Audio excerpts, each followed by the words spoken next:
It's an absolute pleasure to meet you. I'm a big fan of yours. I'm a big movie fan, and three of the ones in my collection are The Castle, which I think is illegal to not own if you're an Australian. I think you have to have that Yeah, I think that's true. with the collection. The Nugget, I grew up loving that film, and Rogue. I think that's one of the most underrated Australian horror films, man. I think Rogue is an absolute banger of a film. So you're a part of the Yeah. collection in here Well, as it's well. interesting. It's interesting with Rogue because it's one of those ones that since it went on Netflix, I think it was during COVID that it might have gone on Netflix, and then it was sort of all of a sudden found a whole new audience. It was yeah, it's really yeah, it's kind of stood the test of time.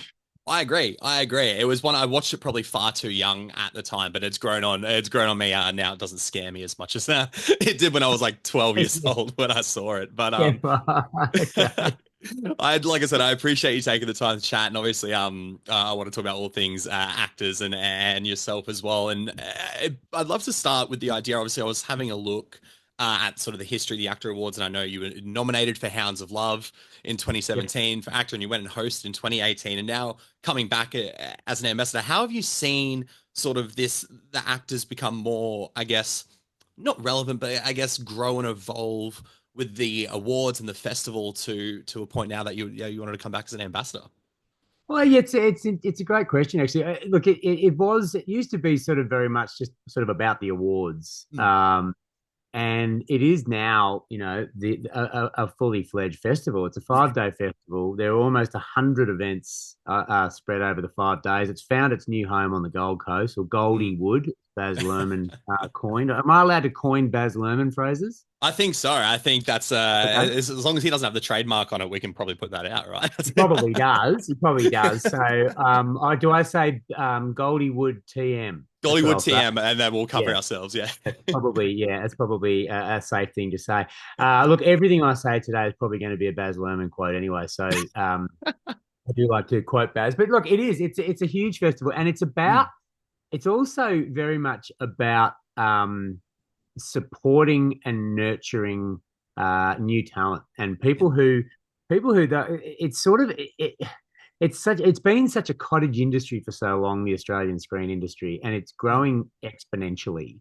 Yeah. And it's now kind of the Actor Festival is very much focused on being accessible, making the industry accessible to anyone who has any desire in any level to be involved in the screen industry, and that's what the Actor Festival does. It provides a forum for extremely experienced and ridiculously talented people to kind of lift the lid and open the curtain to people who might otherwise have not had the opportunity. So it's unbelievable where it's come to, and I'm really Mm. excited about where it's going. How much does that excite you as a creator, as an actor, as someone who writes and is constantly looking for ways to do things in this industry? How much does that excite you just personally as a performer? Hugely, hugely, because I think the more people that we have, telling their stories and feeling like, and it's not even just the storytellers, it's also Mm. technicians, it's also it's such a huge umbrella, the screen industry. But yeah, it cannot be anything but a positive thing to have more people, as many people as possible, that have access to and inspiration from people who have made a name on the local and international level. It's so exciting. I was there for the Actor Festival day last year, and it's so exciting to see 2 days this year. The Saturday and the Sunday is absolutely jam packed. So as someone who just likes to consume this stuff, it's super exciting. Is there anything that's sort of stuck out so far that you're excited? I know you're probably busy over the weekend, but is there anything you're trying to check out while you're Well, there? I don't know if you've ever heard of a guy called Paul Kelly. I've heard of him. I've heard of him. He's written a couple of ditties, and he is performing live on the Hotter stage, which is actually going to be absolutely ridiculous. How wild is that? He, along with Meg Washington, Mm. and a bunch of other incredible musicians, and they're going to be performing, original stuff from the How to Make Gravy binge original soundtrack. That's going to be massive. Mm. I'm so excited about that. Lee Winnell has just been announced, who also, co-creator of Saw and Yes. Insidious. which are just billion-dollar franchises. I went to uni with Lee Winnell too. There you go, little How's tidbit. that? I know, I know. What's he done since? But yeah, so he's going to be there. So there's going to be, and the Cairns brothers, who of course made Late Night with the Devil and Mm. 100 Bloody Acres, and so Australia in terms of the horror genre has performed out of its skin in the last 10 years, and that's going to be massive. Working Dog, who have been announced as the Lyle Longford recipients this year for lifetime achievement, they're going to be doing an In Conversation with which is something that they do very rarely, if ever. Wow. Yeah, yeah. Um, that's going to be massive. Of course, Working Dog for the uninitiated, from everything from The Late Show to Frontline to Utopia to Thank God You're Here to Have You Been Paying Attention, to a little film called The Castle, which I have seen. I think I've seen it twice. Seen it twice. And Okay. I really like the young kid in it. I thought the young kid in that was fabulous. It was He terrible. was all right. Terrible. What were you gonna Really say? bad haircut. Bad haircut. But just, I think that kid's going places. I think that haircut was quintessentially Australian because I had that haircut growing up too. Again, almost like having to own it. I think a rite of passage is having to have the Dale Carrigan haircut. I Yeah, think a little mini mullet. a mini mullet. I like that. My 12-year-old called it the other day. He actually only saw the film for the first time last week, and Wow. he What was said, that "Dad, experience like? you're wearing a mini mullet." It's like, am I? Yeah, it was interesting. It's I wasn't sure if he was going to get a lot of the references. It was Sure. 1996 we made that film, Hmm. and I was hoping he was going to laugh, because if he didn't, I was going to have to let him go. It's just part and Uh, parcel with showing him the film. If he doesn't get it, yeah, yeah. So my 12-year-old and my 10-year-old both laughed in all the right spots. So the good news is we can keep them. So that's a win. Yeah, but look, there's just so much. There's so much happening. Michael Gracie, who of course directed The Greatest Showman, Mm. and has just directed the Robbie Williams. Better Man. Yeah, I just spoke to Michael Gracie last week for it. He's incredible. Well, did Have you? he mention he went to primary school with me? I've got so many like connections, You are educational unbelievably connected. connections with the Australian film industry. You wouldn't even believe it. Did he approach Uh, you for Robbie at all at any point? There was. no, he didn't. No, he didn't. And I've spoken to a couple of our primary school teachers who've said they're very, very disappointed in him for that very fact. A But retrospective detention for Michael Gracie by the sounds of it. I think that's what he deserves. But yeah, no, he's a huge talent. Also, Andrew Knight, who's one of our most amazing writers in Australian history, who wrote Hacksaw Ridge, and Yeah. who was one of the creators of Rake, and countless Blackjack, countless incredible productions. He's going to be in conversation as well. There's just I just don't know where to look, or where not to look, Yeah. more appropriately. But yeah, it's going to be an absolute monster. It's a spoil of riches for anyone who loves the industry as much as we do. So Yeah, I'm curious to know. We mentioned horror before, and especially specifically Australian horror, and obviously not shy to it. We spoke about Rogue, and then Hounds of Love as well. I think we can definitely add into that horror thriller genre of Australian film. I'm curious to know how you've sort of seen the Australian genre film evolve over that time. We've had so many more of them come out in the last few years, and then you look back at the classics like Wake and Fright and things like that. How yeah. have you seen that sort of genre film evolve over your time in this industry? Yeah, it's interesting. Look, I think sort of just in my time in the industry, I've only been around for kind of I don't know 30 odd years or something like that. So Wake and Fright was a long time before that, and it Sure. was such an indelible piece of cinema. But I think for a long time, whilst I've been around, there were a lot of kind of, I don't know, what would you call them, schlock horror kind of thing. Sure. They Yeah. kind of Yeah. through the whole 10BA period, where there was a lot of that sort of exploitation stuff, which was, what not really designed to travel so much. I mean, in the last, I think in the last 10 years in particular, we've just been able to start to make these films that have such an appeal to an international audience, Mm, and that's been the big kind of mission for the Australian film industry, is to be kind of relevant on an international stage, and we're at a point now where we've arrived. We've kind of arrived again, yeah. Yeah. For sure. which is an interesting concept. But yeah, there is an onus now on making films that have an international flavor, still tell Australian stories, Yep. still give that kind of local flavor Mm. whilst being palatable on an international stage, and it's really exciting. And where we're going at the moment, and there's so much being funded now, and so much that is worth being funded, that we're batting above our average. Am I allowed to use cricket references? That's not a Baz Luhrmann I one, by the don't know. way. I don't think that was trademarked by Murdoch back when or who was it? Yeah, When he was don't Packer. know Sorry, Baz back when Luhrmann. Packer was I don't inventing think one Baz day cricket. Luhrmann. I don't think Baz Luhrmann cares for cricket, but You say look, that we'll just now, but wait till he greenslight his cricket film. That's a 3 hour musical about one of the greatest. Imagine if Baz Luhrmann did Bodyline. Imagine that. yeah. I can see Nicole Kidman playing Don Bradman. She's got range. She's got range. Yeah, so I don't know. She's got the She can accent too. she I can never do heard that. Don Bradman talk, but I'm sure she could get there.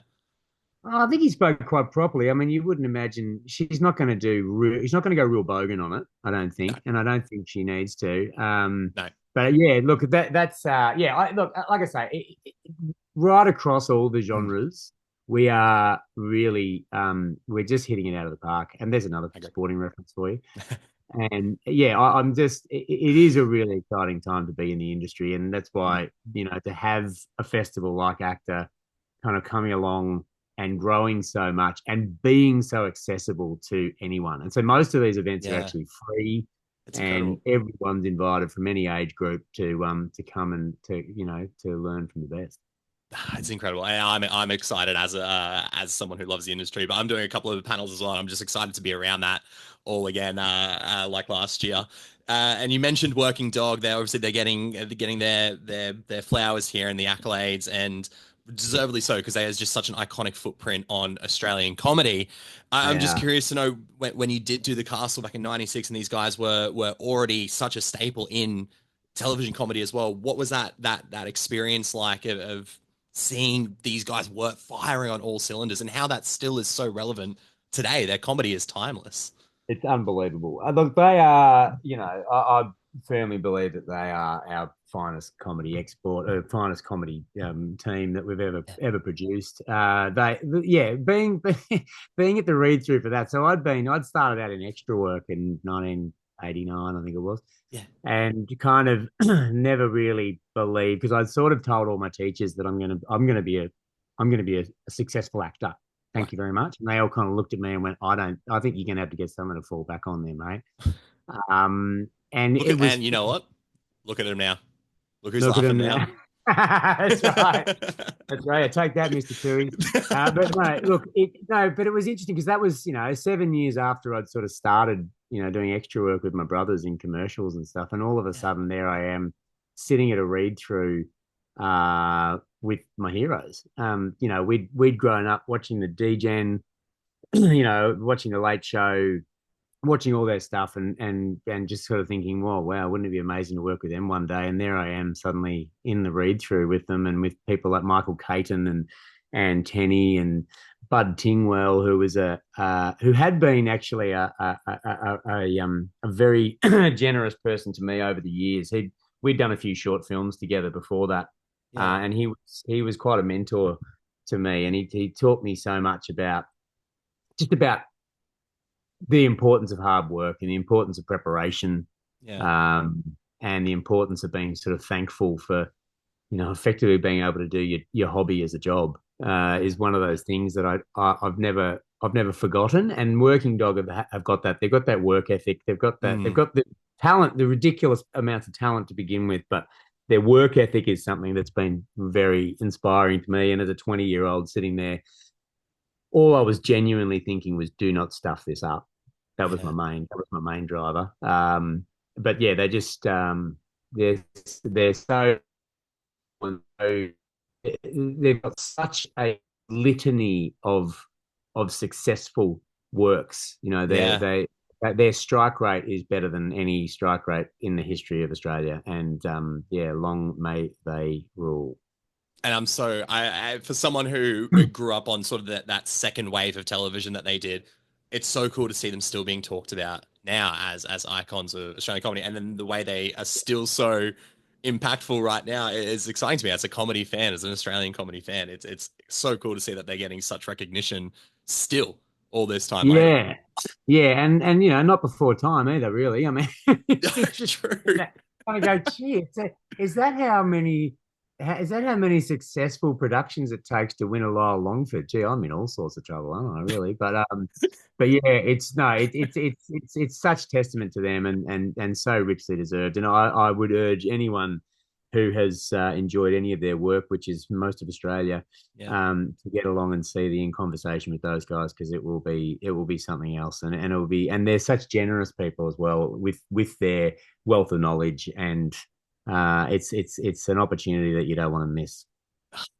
It sounds incredible. I'll close out on this, Steve, because I'm getting close to the time there. I'm always curious to ask actors, this people who have worked in film and in television, because obviously television is a format where you get to play a character for a little bit more of an extended period of time, maybe flesh certain things out about that character. I'm curious to Yep. know, has there ever been a film character that you've played that you would be excited to explore more aspects of in a longer format, in a television format, to find out more about the character, or just go back into that world again? Yeah, that's a really interesting one. See, I'd like. There are things that I've been really proud to be a part of. Hounds of Love was one of those films that I don't think I'll be in a better film than Hounds of Love. It was so beautifully It's a pretty created. great movie, yeah. But do I ever want to see that guy again? Probably not. Do I ever want to embody that guy again? Probably not. From the worst Yeah, person in the history of time, pretty much. fair enough. Um, no, look, that's it. I don't know. I don't know if I feel like characters kind of, once you played a character, personally anyway, Sure. I feel like it's good to kind of to let them lie. An interesting one of those would be the Castle. Channel, I think Channel 9 or someone had been on Working Dog to turn that into a series, and I think they made a really great decision not doing so, Yeah, because yeah, absolutely. the reference to jumping the shark, Sure, I do. the Fonz We in don't know Happy Days. who. Yeah, I was like, who has the trademark on that? Someone else I'll have to Yeah, contact well, after this yeah. Well, interview.